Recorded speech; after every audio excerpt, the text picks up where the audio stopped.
अस्सलाम वालेकुम friends, welcome back to top smarties drama serial हमराही।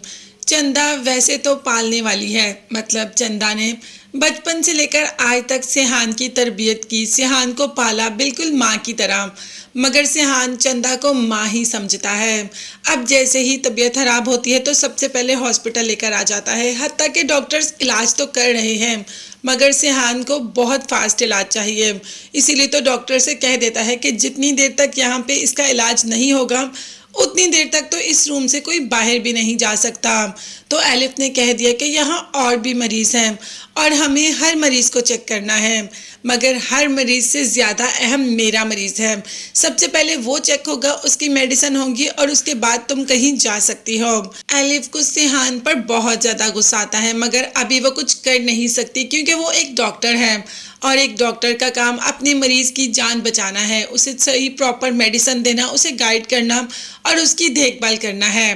खैर सिहान इसके बाद वापस चला जाता है और एलिफ को भी बहुत गुस्सा होता है जो आज सिहान ने हॉस्पिटल में आकर किया। एलिफ जैसे ही अपने बाप के पास जाता है तो बाप कह देता है कि तुम क्या मेरा पैसा चंदा पर उड़ाते रहते हो। जिस पर सिहान ने कहा कि आपके पास जितना पैसा है उसमें अगर थोड़ा बहुत किसी पर खर्च हो जाएगा तो वो ख़त्म नहीं होगा। अब सिहान तो जानता ही नहीं कि गाजी यूसुफ ने क्या किया। उसने तो मरियम के रेस्टोरेंट को तड़वाना ही शुरू कर दिया। मरियम जिसका कि दिल लगा हुआ था इस रेस्टोरेंट की वजह से, जबकि गाजी साहब से ये भी बर्दाश्त नहीं हुआ। जब मरियम ने अपना रेस्टोरेंट बेचने से इनकार कर दिया तो बस अपना दूसरा तरीका इस्तेमाल करना शुरू कर दिया, जैसा कि गाजी साहब हमेशा करते हैं। अब इस बात की भनक तो सिहान तक पहुंच जाती है। वो जैसे ही आता है रेस्टोरेंट तो उसका तो नक्शा ही बदल जाता है रेस्टोरेंट का। अब उसको बहुत गुस्सा आता है और जैसे ही जाता है तो उसके अपने बाप के आदमी ही वहां पर होते हैं। खैर पहले तो मारने की कोशिश करता है उनको, फिर उनको एक जगह पर खड़ा कर देता है और कहता है कि बाबा ने यहाँ पर क्यों भेजा। तो आदमी ने कहा कि बाबा ये ज़मीन खरीदना चाहते हैं आपके, मगर मरियम साहिबा ये ज़मीन नहीं देना चाहती। तो हमें साहब ने कहा कि जाकर डरा धमका कर ये ज़मीन खाली करवा कर लाओ। अब सिहान ने कह दिया कि जितनी देर तक मैं नहीं कहूँगा यहाँ पर तुम लोग नहीं आओगे, और हाँ जाने से पहले इस जगह को वैसा ही करके जाओ जैसा कि तुम लोगों के आने से पहले थी। इस जगह को साफ सुथरा करके हर चीज़ अपनी अपनी जगह पर रख कर जाओ। अब सिहान की जब ये बात हो गई ख़त्म तो मरियम ने कहा कि तुम इन लोगों को कैसे जानते हो। जिस पर सिहान ने कह दिया कि ये मेरे बाबा के आदमी हैं।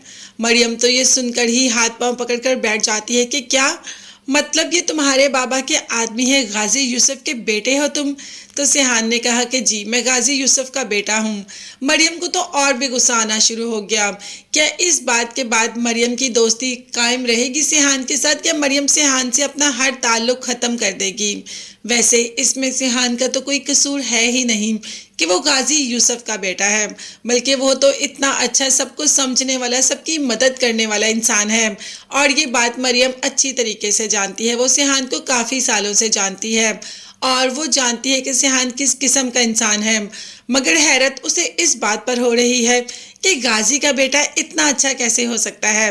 खैर आगे देखते हैं कि ये बात इनकी दोस्ती में दरार लेकर आएगी या इनकी दोस्ती और मजबूत हो जाएगी। ये सब कुछ देखने और जानने के लिए चैनल को लाजमी सब्सक्राइब कीजिएगा, बेल आइकॉन भी प्रेस करें ताकि हर वीडियो आप तक बआसानी पहुंच सके। नेक्स्ट वीडियोस तक के लिए अल्लाह हाफ़िज़।